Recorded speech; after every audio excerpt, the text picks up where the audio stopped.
कधी-कधी भाजी करायचा कंटाळा आला किंवा भाजी खाण्याची इच्छा नसेल तर काहीतरी वेगळं असायला हवं। त्याचकरिता मी अगदी झटपट होणारी आणि सोपी रेसिपी तुमच्याकरिता घेऊन आलेली आहे। ती म्हणजे ओल्या खोबऱ्याची सुकी चटणी। ही चटणी चवीला अगदी भन्नाट लागते। तुम्ही पोळी किंवा भाकरी कशासोबतही खाऊ शकता। अगदी छान लागते, सोबतच तोंडाची चव देखील वाढते। तर नमस्कार मंडळी, मी स्वाती आणि माझ्या चॅनलमध्ये तुम्हा सर्वांचं अगदी मनापासून स्वागत करते। चला तर मग वेळ न घालवता रेसिपीला सुरुवात करूया। नारळाची चटणी बनवण्याकरिता इथे मी एक नारळ फोडून घेतलंय, तुम्ही पाहू शकता। नारळ फोडताना नारळाचा कचरा नारळाला चिटकतो, त्याकरिता आपल्याला यामध्ये प्यायचं पाणी घालून व्यवस्थित असं नारळ धुवून घ्यायचंय।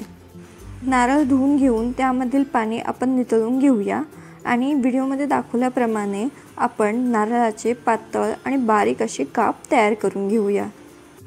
तुम्ही बघू शकता याच पद्धतीने मी सर्व नारळाचे काप तयार करून घेणार आहे। सोबतच इतर देखील जिन्नस मी घेतलेले आहेत। आता एका मिक्सरच्या भांड्यामध्ये आपल्याला सर्वप्रथम कापलेलं नारळ घ्यायचे। आता यामध्ये आपल्याला 2 हिरव्या मिरच्या घालायच्या आहेत। तिखट तुम्ही आवडीप्रमाणे कमी जास्त करू शकता। सोबतच 5 ते 6 लसणाच्या पाकळ्या देखील आपण यामध्ये घालूया आणि सोबतच बारीक चिरलेली कोथिंबीर देखील घालायची आहे। आणि सर्वात शेवटी मी यामध्ये 1 चमचाभर मीठ घातलेलं आहे। सर्व जिन्नस घालून मिक्सरचं झाकण आपल्याला लावून घ्यायचे आणि मिक्सरला बारीक अशी चटणी वाटून घ्यायची आहे।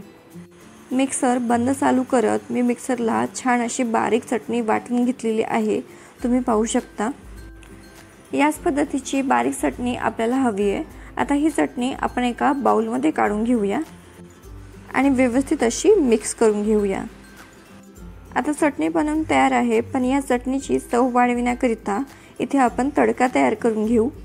तडक्यासाठी आपल्याला 1 चमचाभर तेल छान गरम करून त्यामध्ये 1 चमचाभर मोहरी, 1 चमचाभर जिरे, थोडीशी हिंग घालून छान असा तडका तयार करून घ्यायचा आहे। तुम्ही यामध्ये कढीपत्त्याची पानं देखील घालू शकता। आता काही वेळातच इथे आपला तडका बनवून तयार होतो। हा तडका गरमागरमच आपल्याला चटणीवरती घालून घ्यायचा आहे आणि चटणीमध्ये व्यवस्थित असा एकजीव करून घ्यायचा आहे। आता चटणीची चव वाढविण्याकरिता इथे मी 1 लिंबू घेतलेला आहे। या लिंबातील 1 चमचाभर रस आपल्याला चटणीमध्ये घालायचा आहे।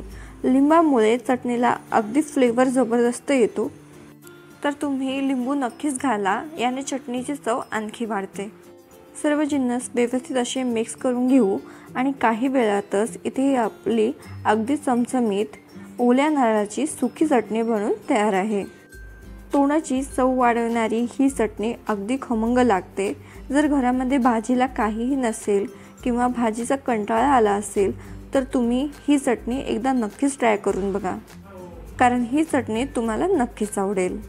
तर आजची ही रेसिपी तुम्हाला आवडली असेल तर व्हिडिओला लाईक करा, तुमच्या फ्रेंड्स आणि फॅमिलीसोबत देखील शेअर करा।